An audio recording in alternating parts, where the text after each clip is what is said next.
Okay. Hi, everyone. There might be a few technical problems as I'm balancing my phone on a stack of books in front of my laptop screen. That's what I'm doing. But also my laptop wouldn't load Zoom. But my phone was my phone was about to die, so I've had to plug it in. So of course you can't, it's got the socket, it's got the plug in the bottom. So I'm now having just to balance one edge on it so that I can, oh, forget it. Anyway.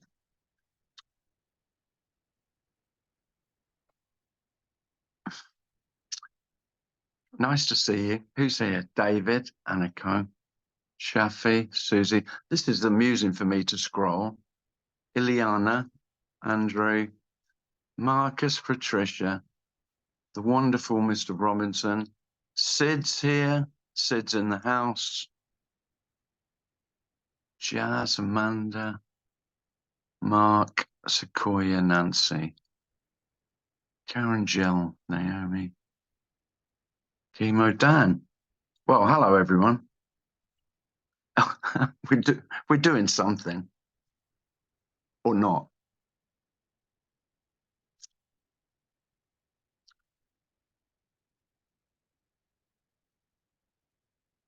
You might be able to see that I've got a little bit too much sun. It's been unseasonably warm, well, uncharacteristically warm for England. And I've had 3 days on the beach, getting burnt.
It's a strange thing about talking about this. The more you talk about it, the more undeniable, the more obvious it is that you haven't got a fucking clue what you're talking about. And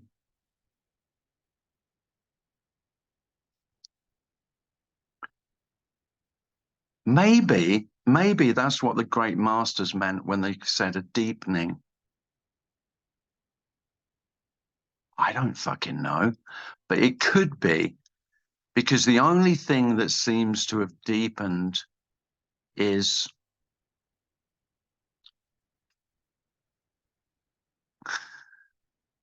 not knowing.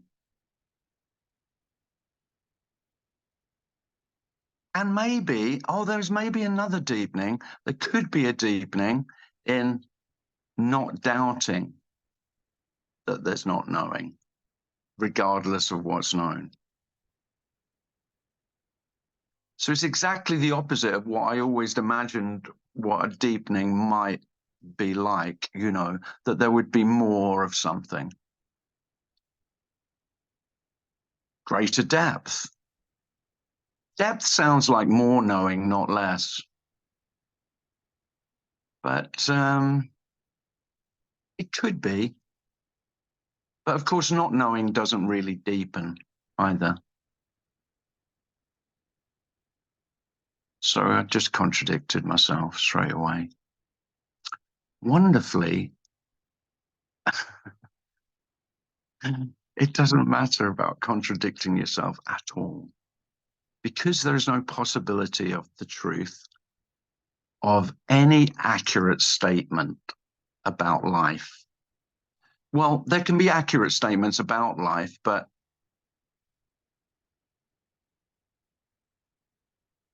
they're about life. They're not life. There can't be anything accurate or more true or more real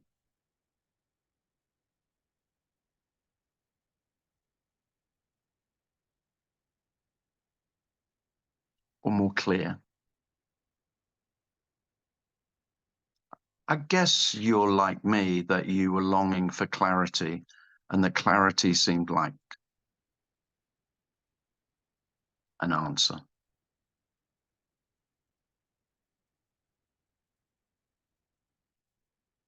Turns out that clarity is simply liking the words that another human being strings together, because they're quite close to what you might have strung together. When someone strings words together and you don't resonate with them, I don't know this, but I'm pretty sure all that is, wow, I might have said that if I'd had the clarity or the insight or the understanding. It's close to what I might say. Now, here's the thing, big fucking deal.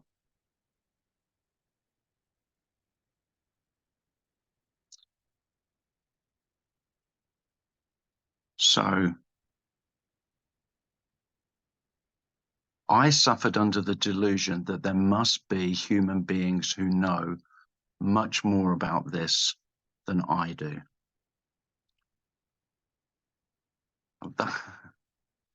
Because that's how knowledge works, that's how understanding works. And in every other field, in every other pursuit, in every other discipline, you could say, that does apply. In this, it doesn't apply.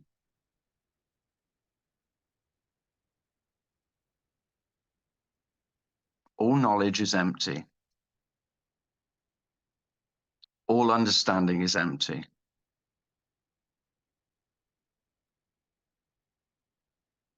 Everything is empty.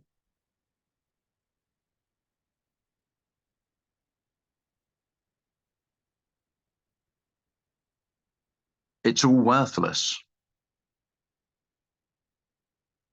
and futile, wonderfully so.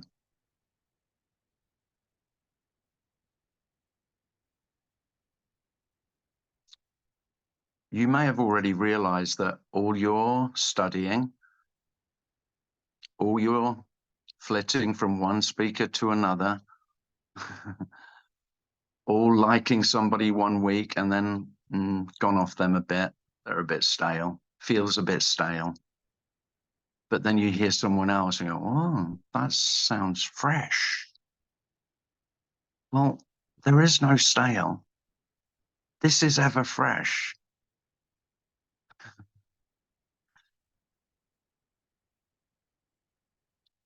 Nobody's any closer. No one's any further away. There is no distance. You cannot achieve what you hope to achieve. There is nothing to be achieved.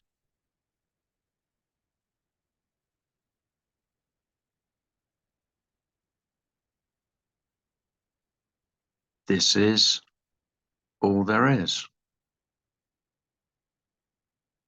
Already. Always. Complete.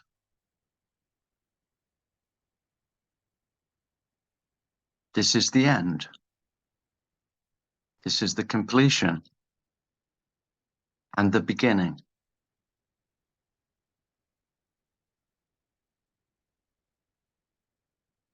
Every self is the illusion of the space in between birth and death. and there is no space between.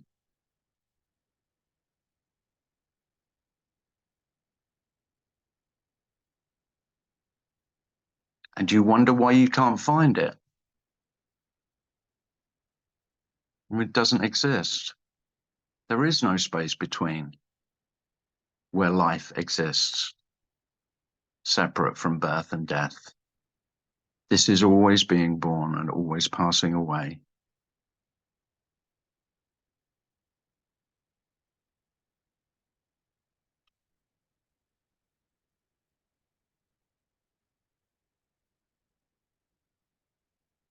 And so it can seem like you've overlooked, you're missing something. Well, I think it's inevitable. It can't be any other way for self. Living in this illusory space that doesn't exist, where continuity exists. There is no continuity. Nothing continues. Nothing remains.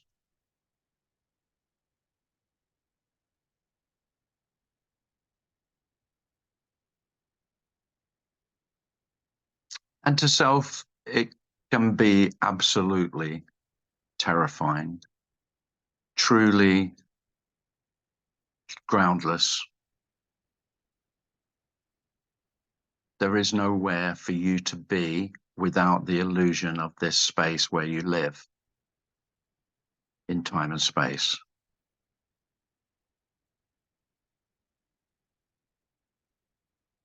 The wonder is that it's perfectly okay. You never did live.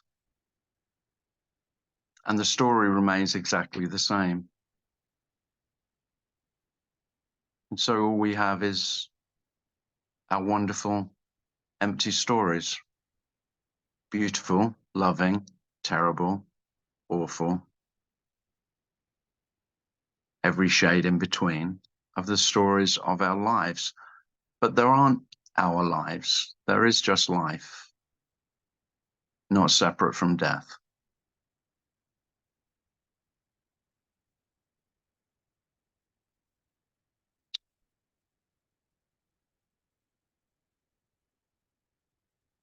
It can just simply be obvious that there's no moving. There's the appearance of movement. There's the appearance of time. There's the appearance of stories. But this is absolutely silent, still, unmoving.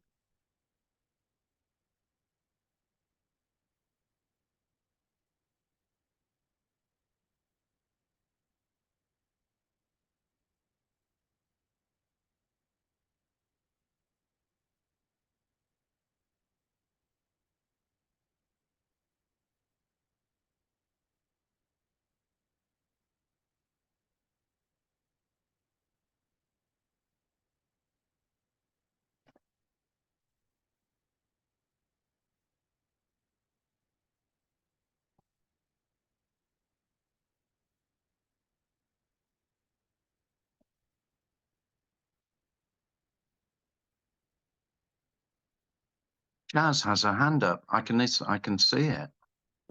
Hi, Jazz. Hi, Tim. How are you? I'm good, thank you. How are you? I'm recovering from my surgery. Are I, you okay?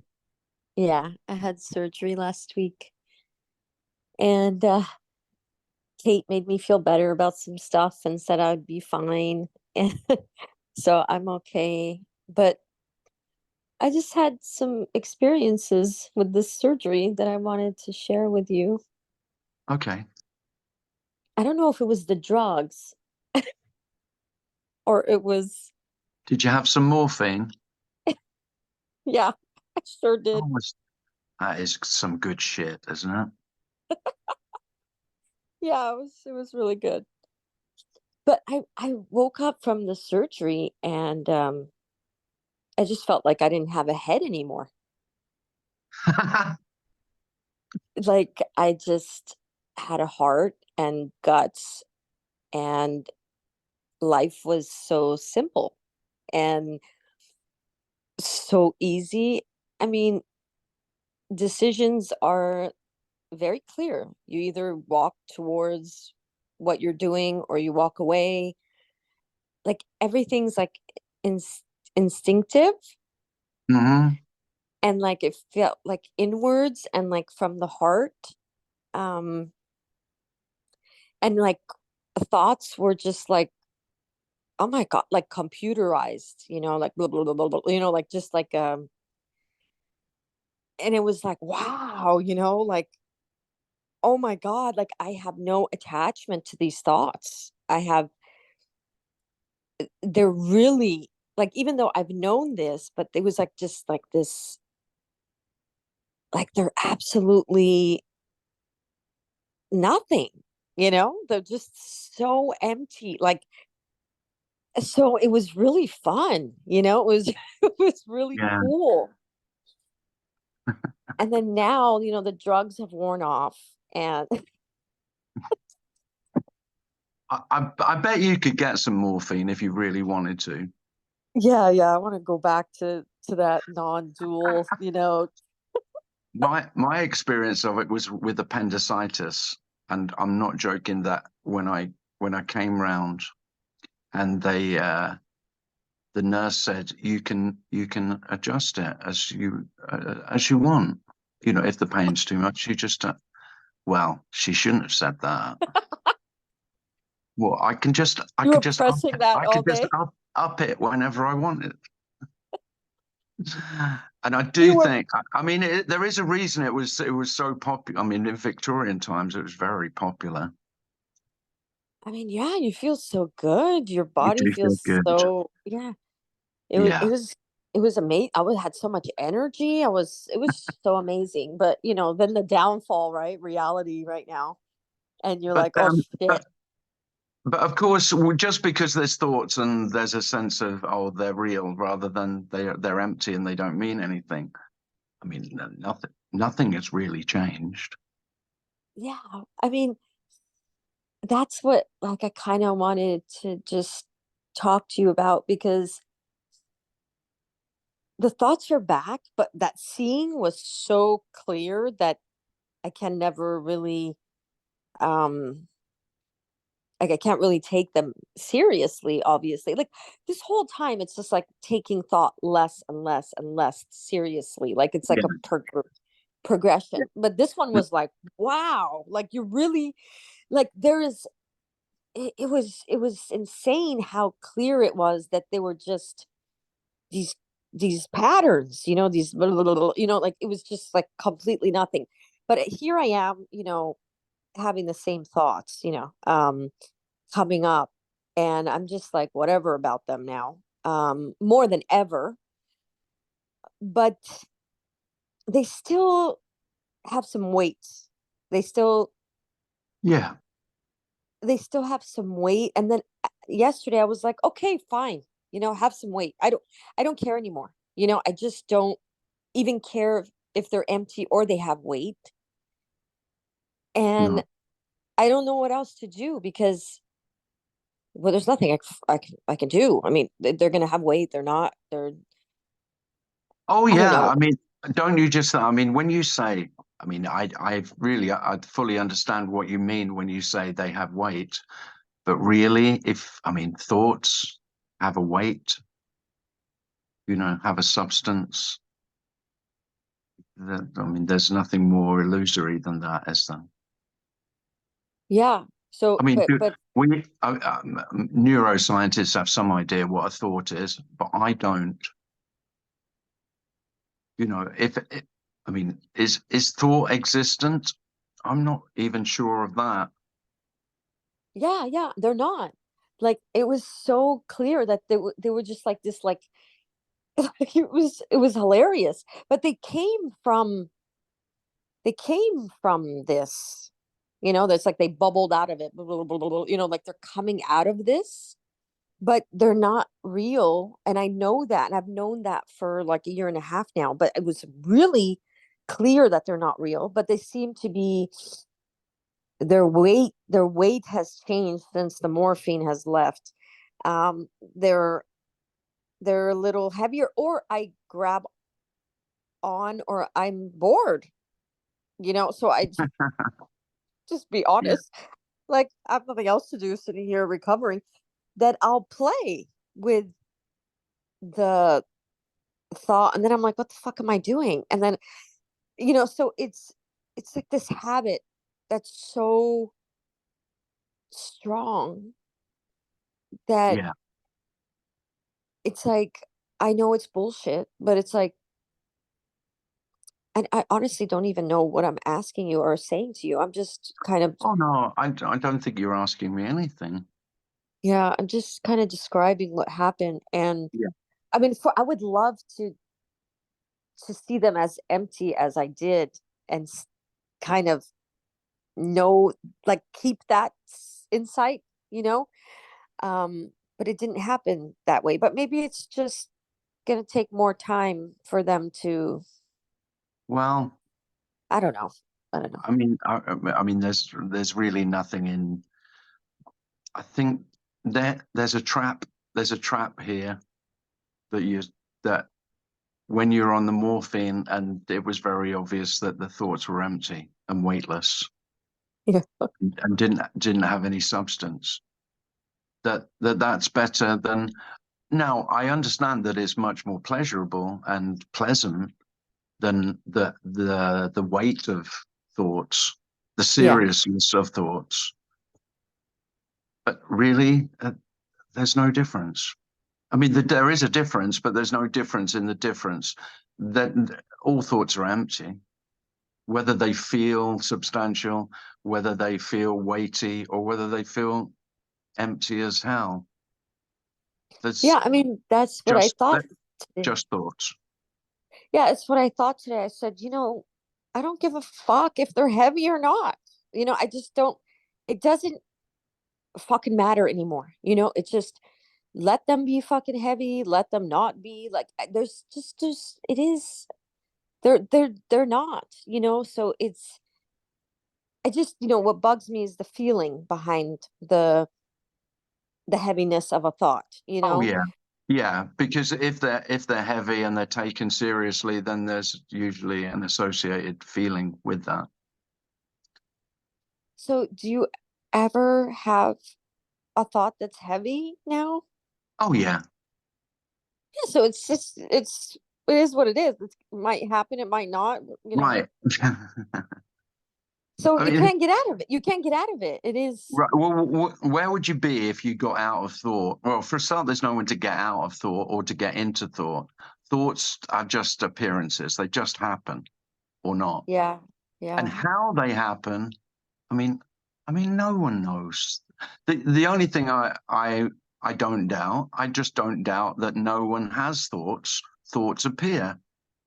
So whether yeah. there's when and some thoughts are really pleasant and light and weightless and beautiful, and some thoughts are horrible and concerning and seem very substantial, very real. So you just have less of the psychological Now, fear thoughts. I don't have any fear of thoughts at all. So now they just come up as they What just what are if you, appearing. I mean, really, what is there to fear? I mean, the only one who would be afraid of thought is me. Yeah.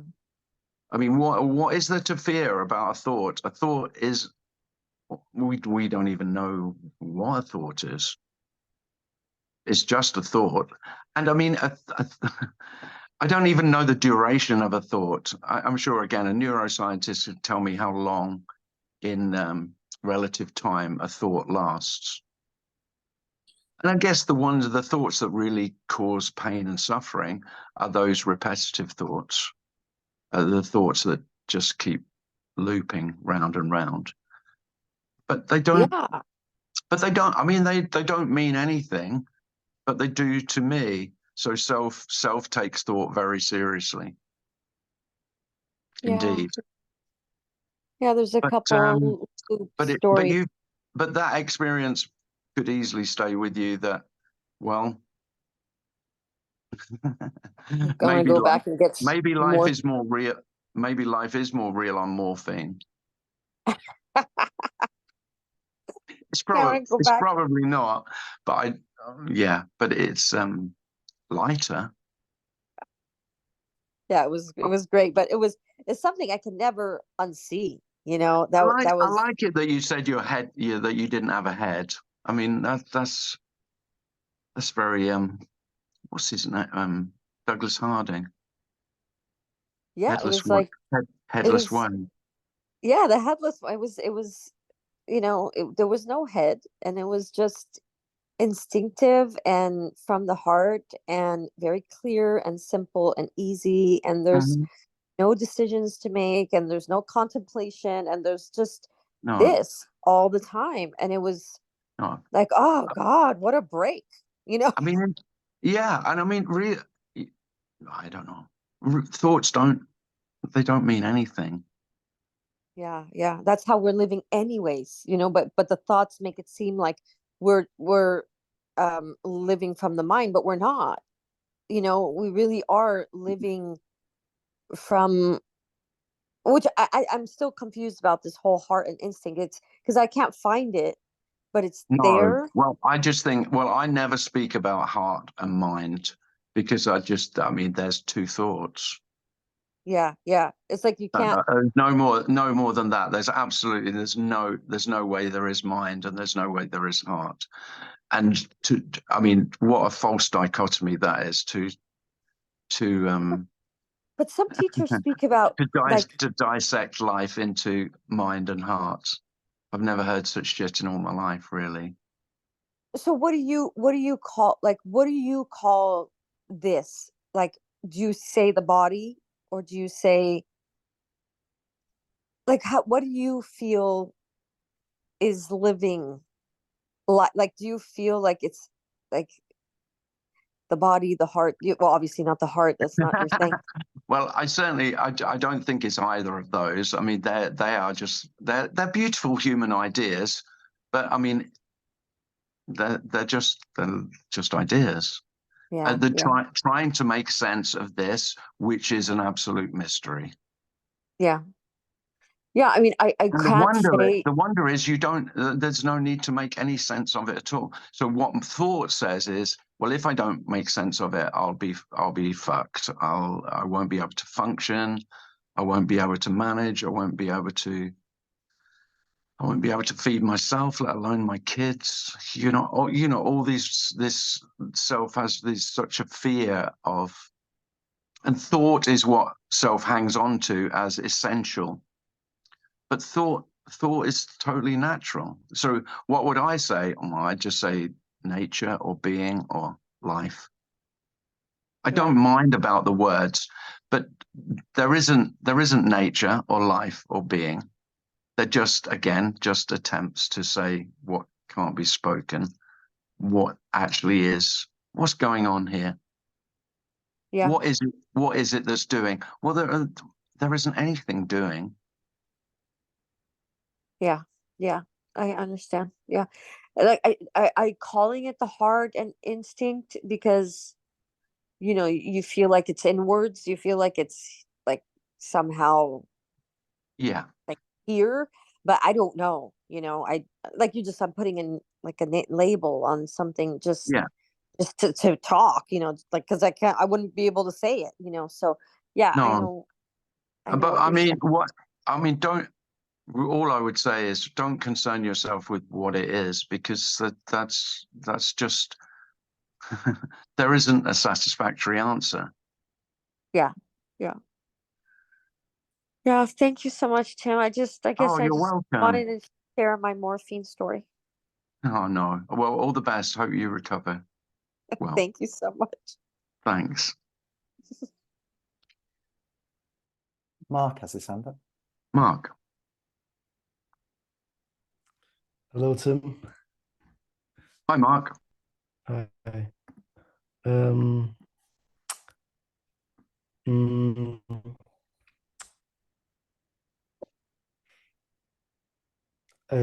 yeah, I don't know if I have a question, but I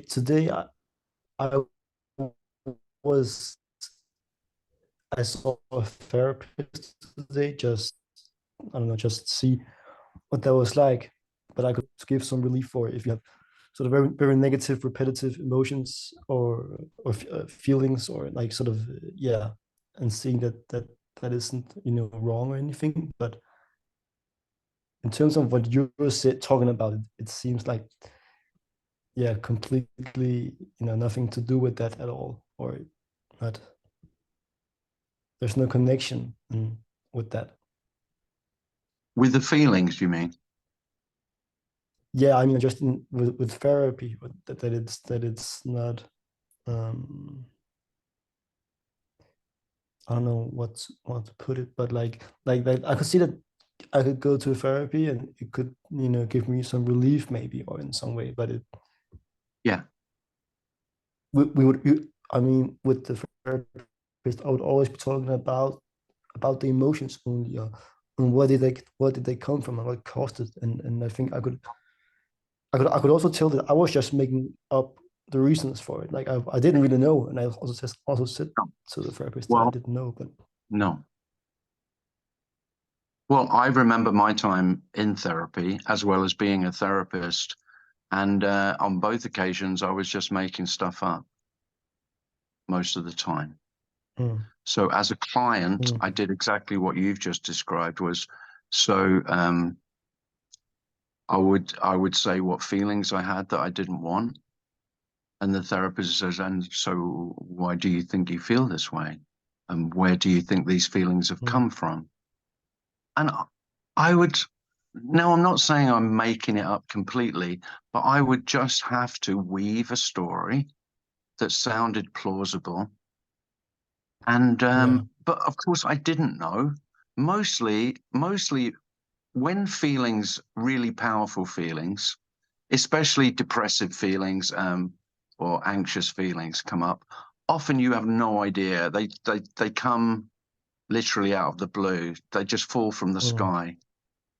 And mm, so I did that as a client, and then as a therapist, somebody would say, and so they would tell me their theory of where the feelings are coming from and what was causing them, and then they would want my expert opinion because now I'm an expert because I'm a therapist. if you I was know, a client yeah, only a couple of years before, but now I'm qualified.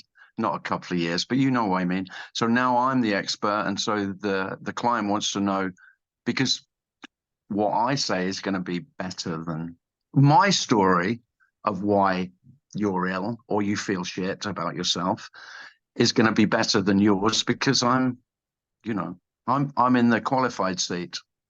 yeah, And one of the great joys of doing this is that there's no one, absolutely no one more qualified to speak about this than anyone else. You could not possibly have a qualification. There are no qualifications. So I'm really happy to, all the spiritual stuff of lineage, which is just like doing your training from a master. It's no different to becoming a therapist in a way. So you go to somebody who's more experienced and they teach you, and then you follow yeah, that. yeah. Well, this. What I want to say to you, Mark, is that there's no one for you to follow. Yeah, and I think that was like the hopelessness afterwards was like for me, it was like my second time at a therapist, and I hadn't gone before. But it was like usually you go to a therapist in your life when everything is kind of shit, or you sort of tried many things and it Yeah, doesn't work out how you want or whatever, and then you yeah. go there. And then it was like obvious that whatever he told me, it wasn't going to change anything. Like it wasn't going to fix or change anything. It could maybe see that my emotions were not wrong or shouldn't feel shameful about them, but it wasn't going to really change. Like he didn't have an answer or anything. Like it wasn't like, Well, but yeah, I don't know. I mean, relatively, it could help you a lot if you want to, if you want to feel better. Because the thing about this is not therapeutic in any sense. There is no therapy on offer. This isn't Oh, saying anything could be better. It's saying everything as it is as it is.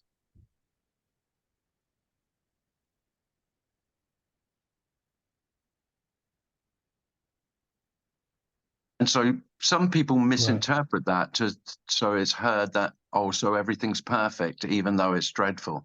No, it's not perfect. There is no perfection. There's no possibility of perfection. Perfection is just another idea. This is neither perfect nor imperfect. There is this as it is. And that's not a theory. I'm not saying that as an idea. I'm just saying Okay. it is. Right. Which it is, isn't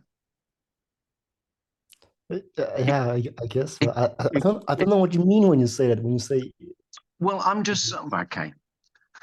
I mean, it's really too simple, I yeah, suppose. I know. That's why I guess. So all I'm saying is everything appearing as it appears?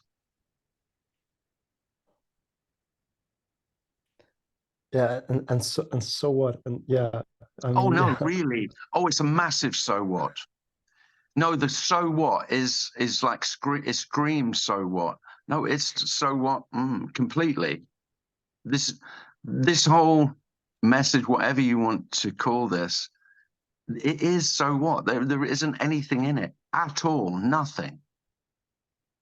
So people say, well, why do you speak about it? Well, then there's this really, you could say the weirdness of this is that there's this undeniable, unconditional love that everything is as it is. Now, that doesn't mean to say you don't go to a therapist because you want to feel better. That's as it is. Mm. Mm.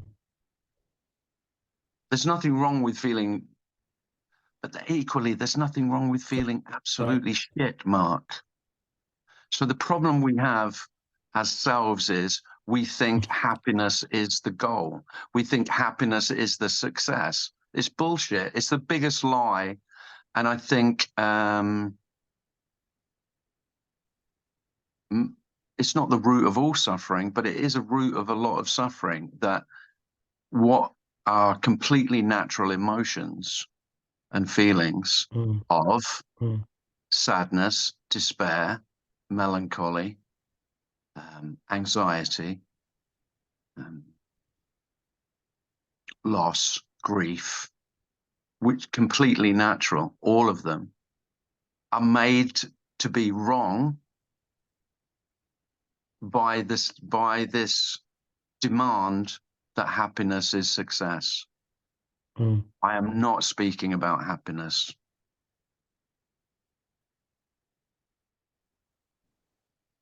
At all. Okay.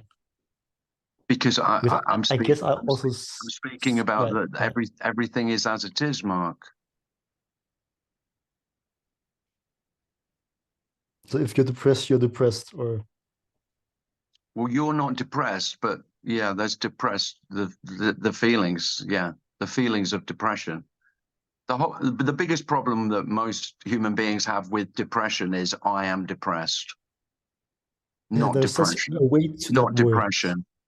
Depression in itself could be a fucking godsend for the poor bastard who's been slogging his guts out, her guts out for 20 years on a treadmill of, you know, grinding themselves into the ground to be successful and happy, denying all the natural feelings that occur, and eventually break down and stop.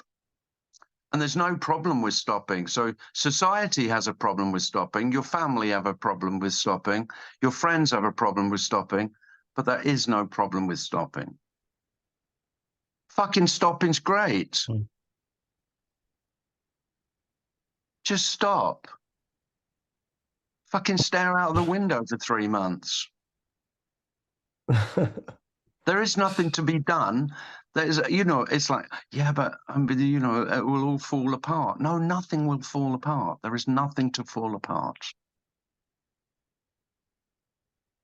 It's me that is terrified of falling apart, because it's me that says I'm keeping it all together.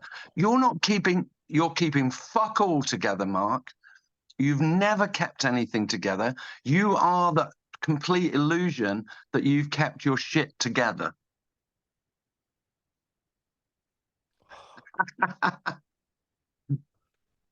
And I might be too happy to tell you that, you know, it might seem a little bit wrong, but I am so happy to tell you that there is nothing to fall apart, and self is always afraid of falling apart. Yeah. Right. But it seems you also wanted to fall apart at some point because you're fucking Oh, sick of absolutely. it. Of course, I was desperate to fall apart and terrified. Yeah, yeah. Yeah. Like you wanted all to crash and burn because it's fucking yeah. Mark, if you totally crash and burn, if you completely crash and burn, nothing will crash or burn. Right. Nothing at all. There will be no loss whatsoever.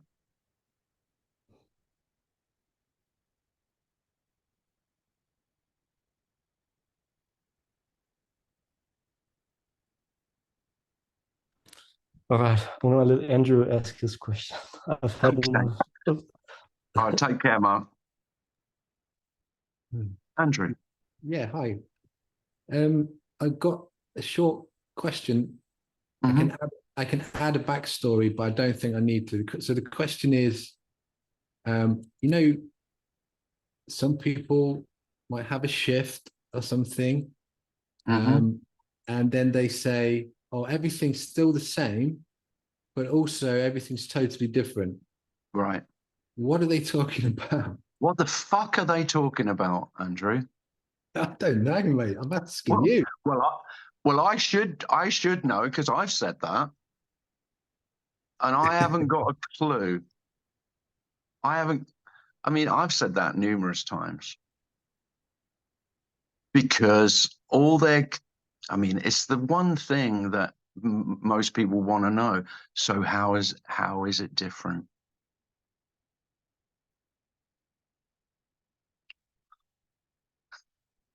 Well, the thing is oh God. I mean, I could really go to town and say it's everything it's the complete opposite. It's everything you didn't want it to be.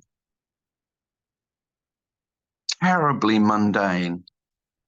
I mean, it's like it's the complete death of miracles.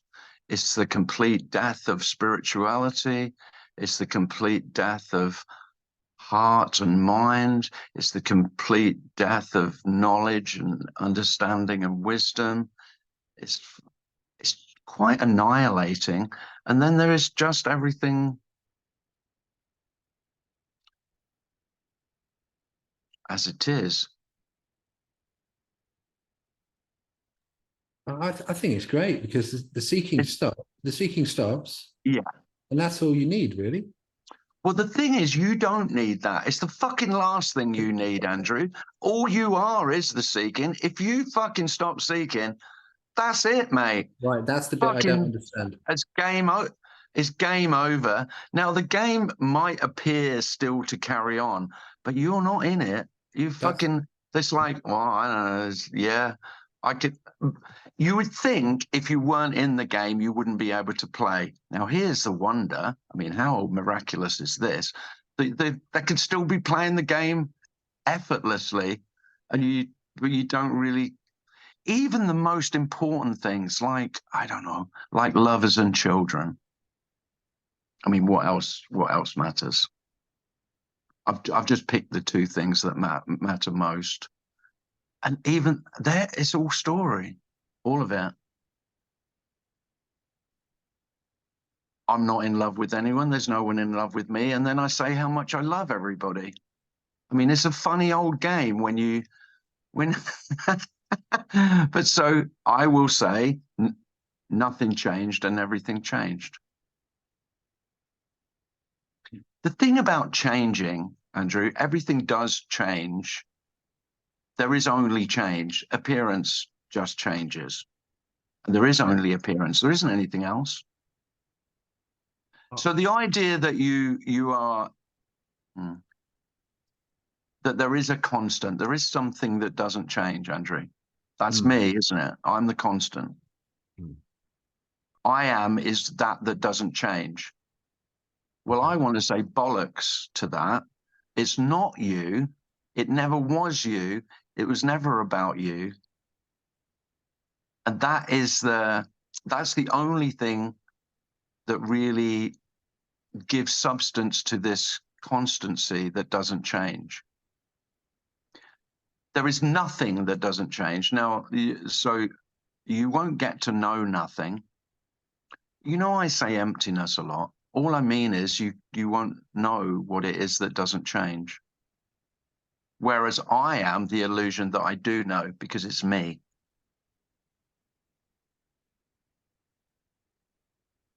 So the illusion is, for most human beings, they know what it is that doesn't. I'm the same me as I was when I was 7 years old. You know, I think of what it was like to be me at 7, and I'm still me now. No. That's the illusion. That's the whole illusion of this continuity that I call my life. There is nothing that stays the same. Literally. Everything changes. And so there is, I don't know why more speakers don't speak about this, but there is a melancholy that there is nothing that remains, you know? So what self does is say, what has life? What is existent? What exists? And that all comes, that whole sense comes from my existence. But the wonder is, if that is lost, seemingly lost, nothing has been lost. There is nothing to lose. So if you want to know what's better, you know, there must be some point to me speaking about this. What the hell am I? Well, there must be some advantage. Well, nothing to lose is immeasurably easier and lighter than losing my life, which I'm always terrified of losing, and everything that I'm attached to. Well, you already don't have all that you're attached to, including yourself.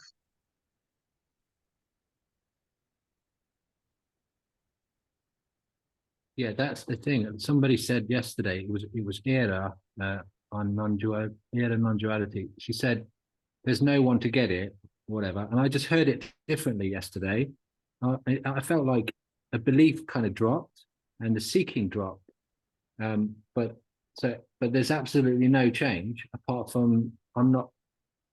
I thought I wasn't seeking until I asked you a question, but There's nothing. I mean, you could still.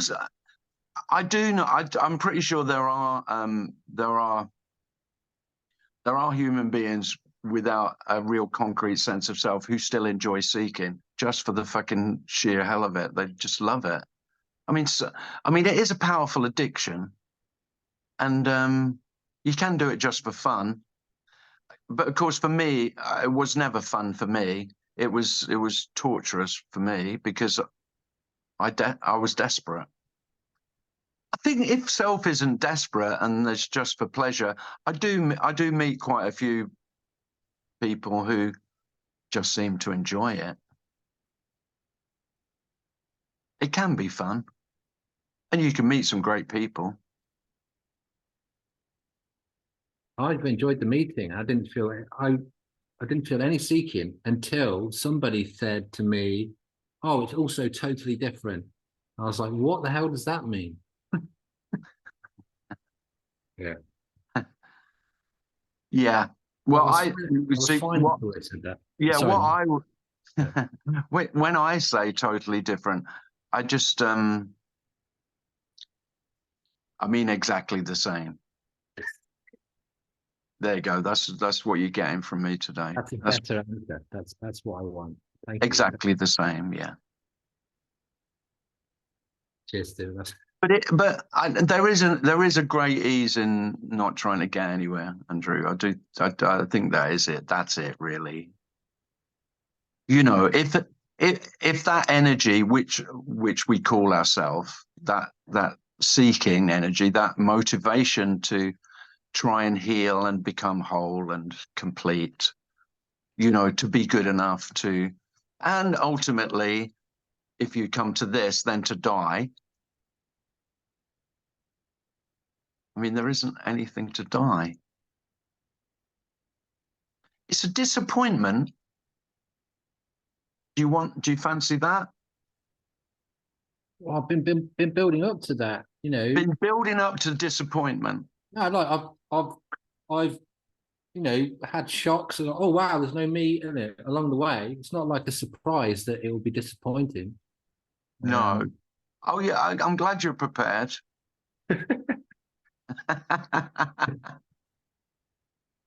Yeah, I don't know where I'm at, but I Well, I will Yeah. say, Andrew, if you get there, you won't have any idea where you're at. well then I'm there then, mate. Yeah, Oh, well, there you go. What the fuck are you doing at this meeting, Andrew? it's enjoyable. You're a funny guy. Oh, thanks. No, it's always a pleasure to see you. It's good. Cheers, Tim. I Cheers, don't know. Andrew. I don't even know what you just said. That was great, mate. I've no idea. Yeah, no. It's fucking worthless. I'm sure of that. Don't you think that it's wonderful that the most profound words, I don't know, I mean, you've all got favorite poems, you know, you may be still hanging on Rumi, silly old fucker, but you might still love all that shit. But the most beautiful by a million miles is it's all absolutely worthless. In the most loving, beautiful way. I mean, I write what I call poetry on Facebook most days. And I really enjoy it. I enjoy it. And then I read it and go, what a load of shit. But it's the same with everything. It's the same with music. This kills any you know, the snobbery. I've always been quite anti-snobbery in music and art and literature. I've got quite a few friends who are music snobs or drama snobs. And they go, oh, you can watch a soap, you know, and like want to spit on you kind of thing. And it's the same with this in a way. There can be a snobbery, you know, the great masters. There are no masters. There can't be. There's just wonderfully ordinary human beings.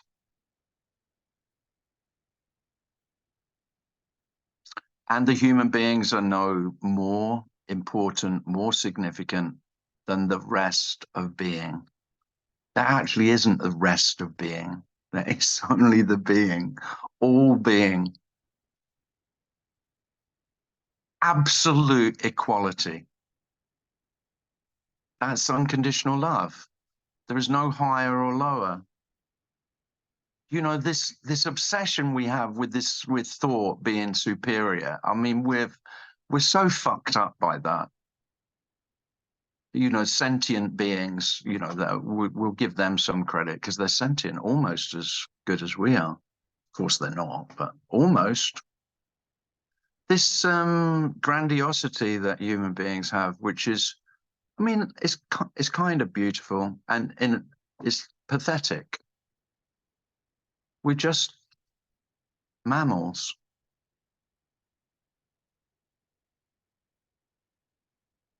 Somebody said how I see human beings. I see human beings as animals, human animals. And if you see human beings as animals, they're much more attractive. You know how much more you like dogs than human beings. It's like that. Just look at human beings as dogs and suddenly they're quite pleasant. I might stroke one. You might walk down the street and say, yeah, I've been to the seaside, and English seaside, everyone takes a dog. It's dog lovers' paradise. So I sat on the sea wall with my brother and my two kids, and every dog that walked past, we go, "Who's a good boy? Who's a good boy?" And there is no dog can resist. It might be a girl, but who's a lovely girl? Come on. And the owners hate it because a dog can't resist that. And they're all over you straight away, and you get to pet the dog. If you get bored, I recommend it to anyone. It's a beautiful thing to do. The owners don't like it because it's my dog. I didn't give you permission to love my dog. How dare you? You know, dog owners are quite possessive. Not all of them, but anyway, you can't do the same with human beings because you might get arrested. Who's a beautiful girl? Do you mind if I stroke her? Can't do that. My brother suggested it to me.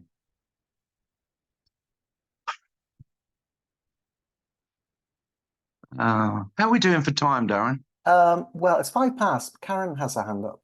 Oh, let's hear Karen then. Hi, Karen. You're muted, Karen. You need to unmute. Let me send her a ask to unmute. Mute. There we go. All right, am I there? Hi, Karen. Hi. Going back to something Mark was saying when you guys were talking about therapy, Yeah. I just wanted to say, so I'll start with that I'm 71 and my very first sort of, I'll say spiritual experience happened before I ever thought anything about spiritual experiences. I was only 19 and had a near-death experience. And, it was as profound as people talk about near-death experiences being. So that set me on the path of seeking and trying to heal. Yeah. So that involved, 50 years of off and on therapy, dedicated spiritual practice for 30 years.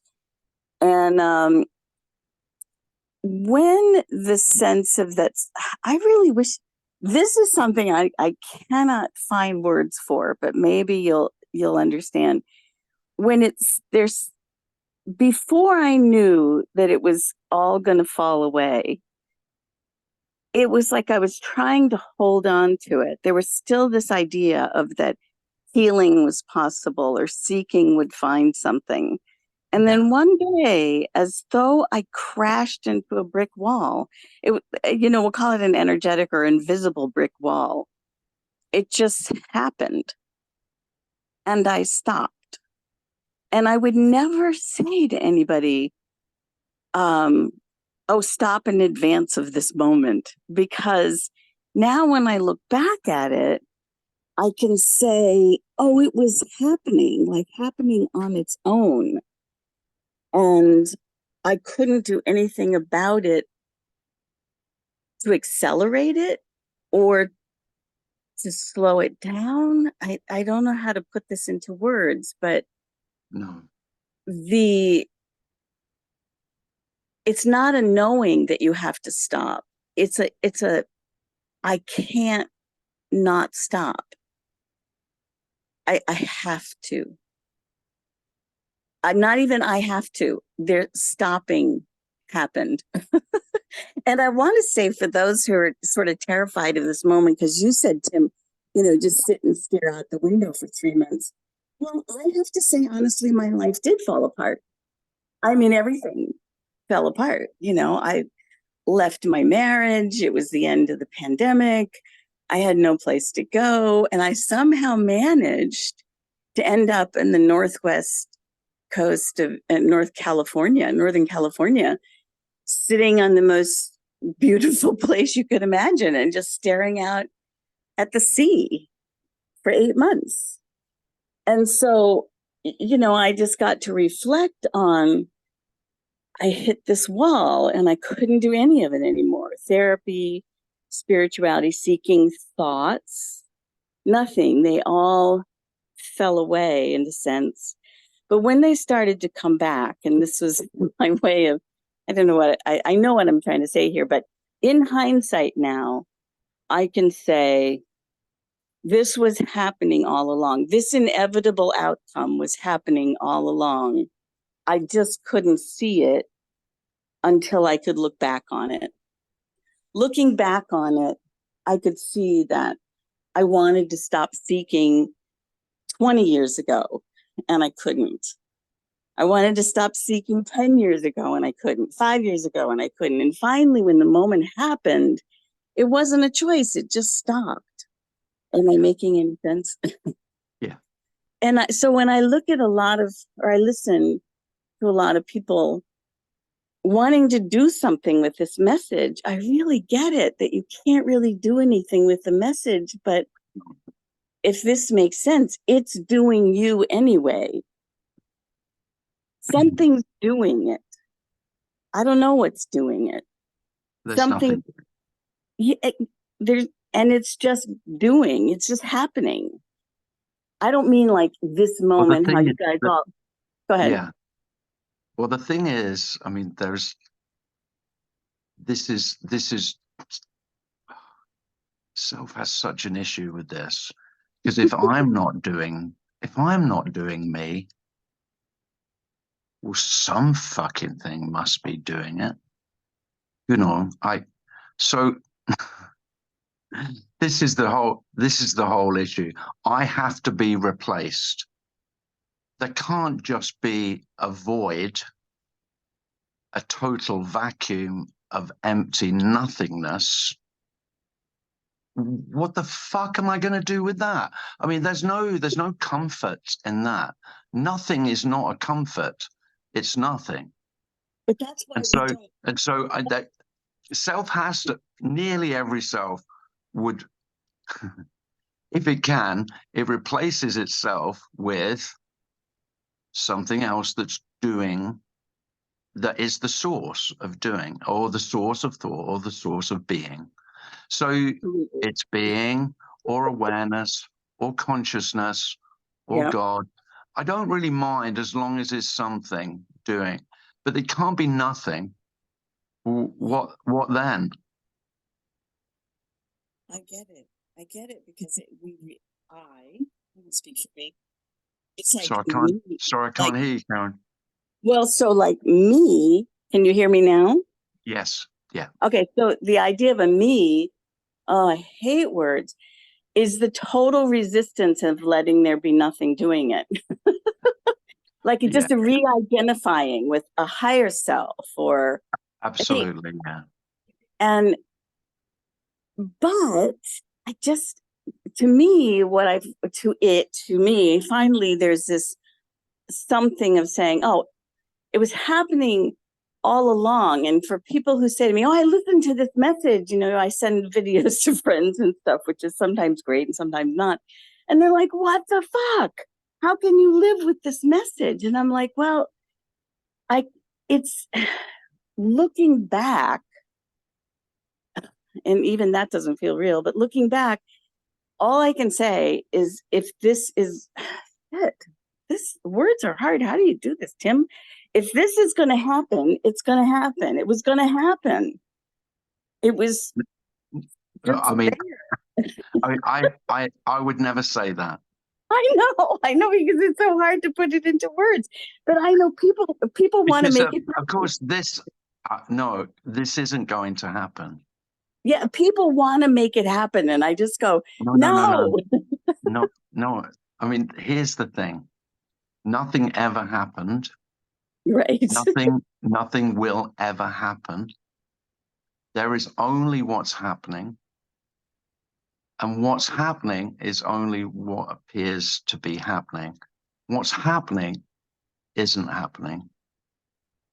Just looks like it's happening. If you've tried to find, there isn't anyone at the meeting today hasn't tried to find what's happening. You've heard it enough. So you try and find, let's find what's happening, shall we? Well, there you go. No one's found what's happening. There are just you say what you like about it.